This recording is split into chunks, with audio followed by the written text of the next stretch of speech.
Hey everyone, Cynics here, and I think it's time we get back into some good old design theory. So today, we're finally going to talk about composition.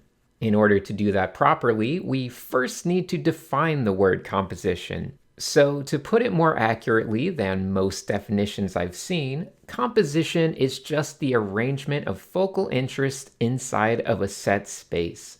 That set space usually refers to a canvas, but if you're feeling more advanced, you can keep in mind that any set space, such as a costume design or creature or literally anything you might design, will also have an interior composition. But for now, we'll just keep the discussion related to the canvas.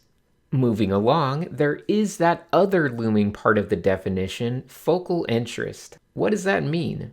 Well, it's simply the level of visual attention and fixation that your brain will place on any particular spot in your field of vision. This is most notably created by contrast. Contrast comes in many forms, but the most visually engaging one is contrast of values.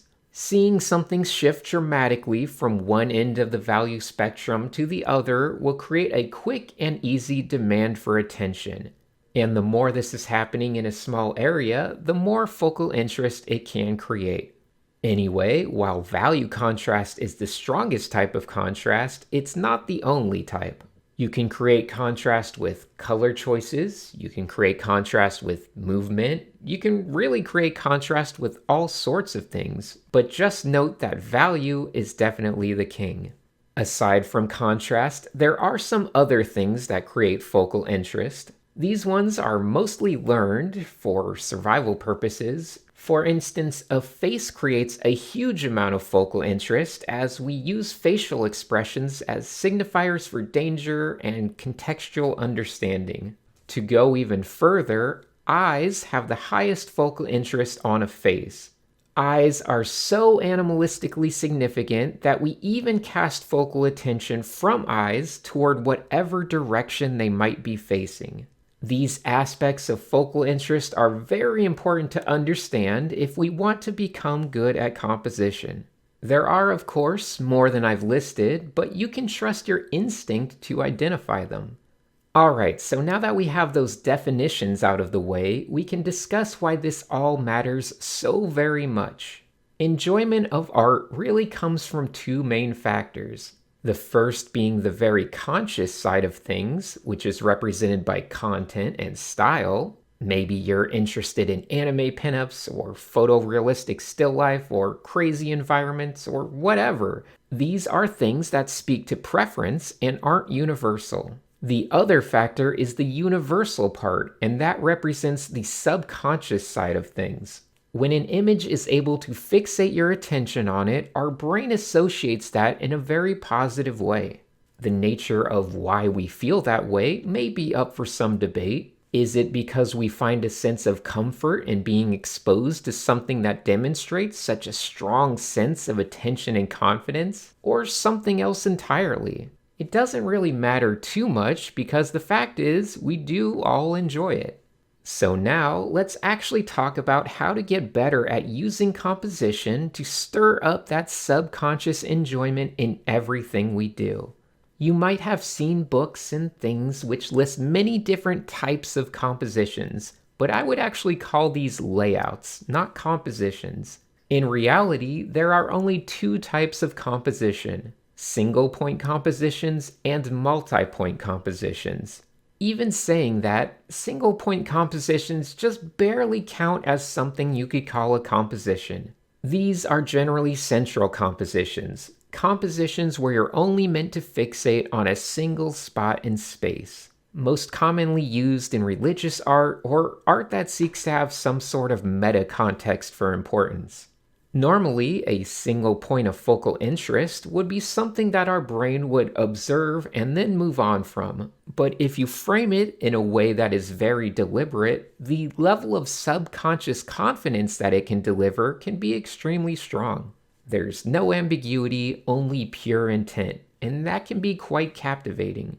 Now, there are some additionally interesting traits that we can observe about single point compositions. Notice how placing that focal point above or below the center line will feel quite fine, but placing it to the left or right will feel slightly less comfortable.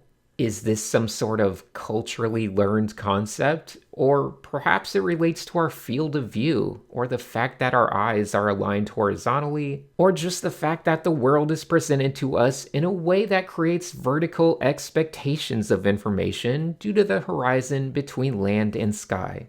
I can't help but wonder if humans were underwater creatures like fish, with our bodies oriented horizontally, would our tastes in central compositions be flipped 90 degrees?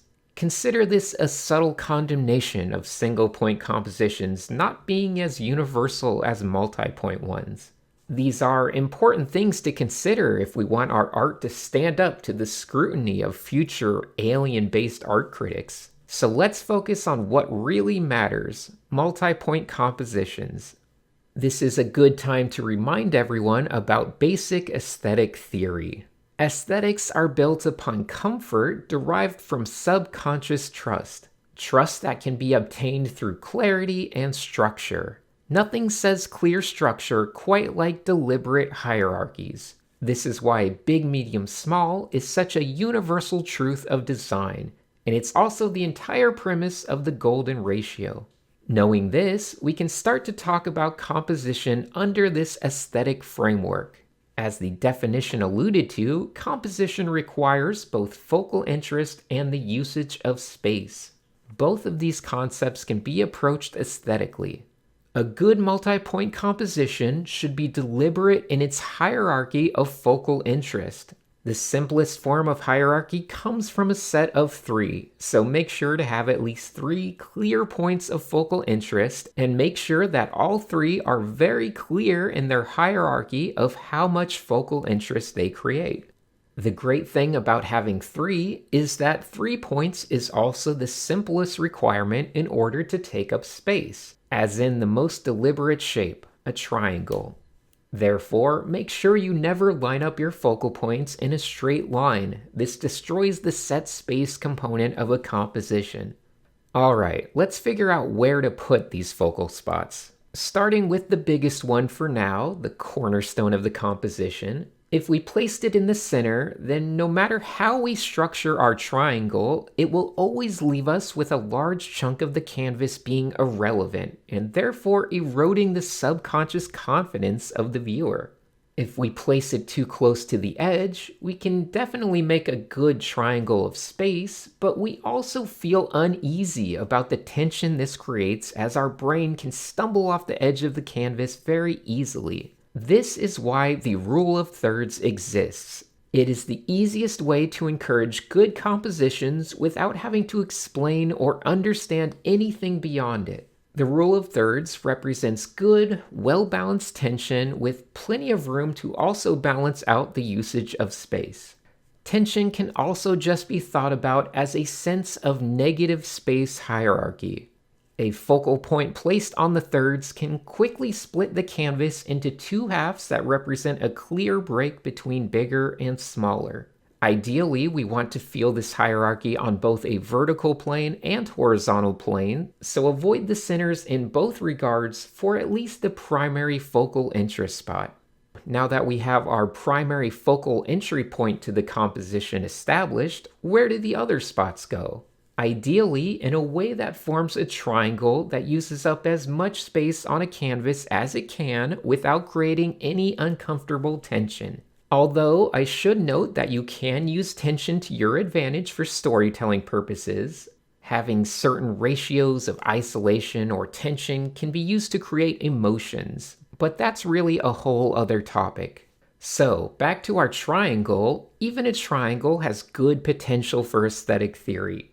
The sides and angles can all have a clear hierarchy to them. By all logical standards, the true god of shapes is the scalene triangle, a shape of pure hierarchy and pure simplicity.